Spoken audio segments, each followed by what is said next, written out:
1:4 ratio. RIR production, hen, RIR mahogany yung kandang. So ay Premoxil. Ito ay breeder 4. So ito yun ang nakuha kong itlog. So apat sila, so apat din na itlog ang nakuha ko ngayong araw. So yan, kanilang breeder house, kanilang kaitlogan. So fake yan, para lang alam nila kung sino sila mag-iitlog. Ayan, ganun din. So ang sa pugad naman is 1:3. Kahit sabit natin 1:2. So apat lang naman sila, so kayang kaya, pwede.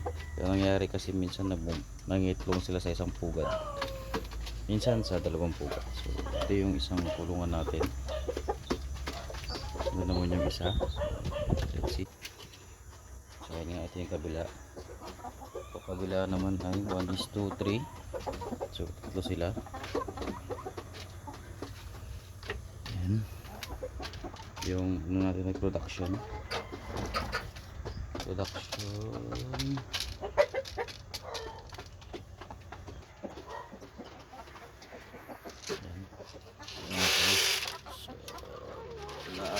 ng type ng ano natin dito, ng chicken natin ay production.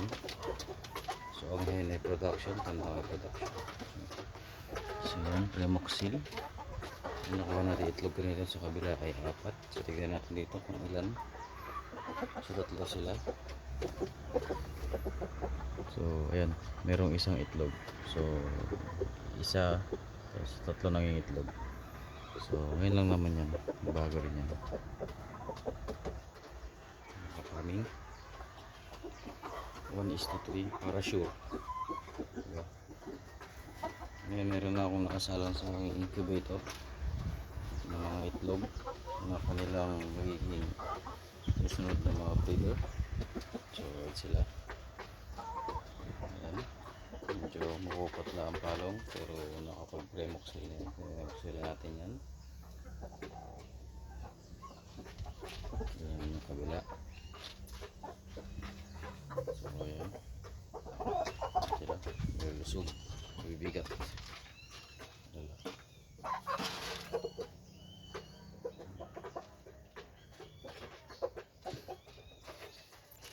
Farming. Have a nice day.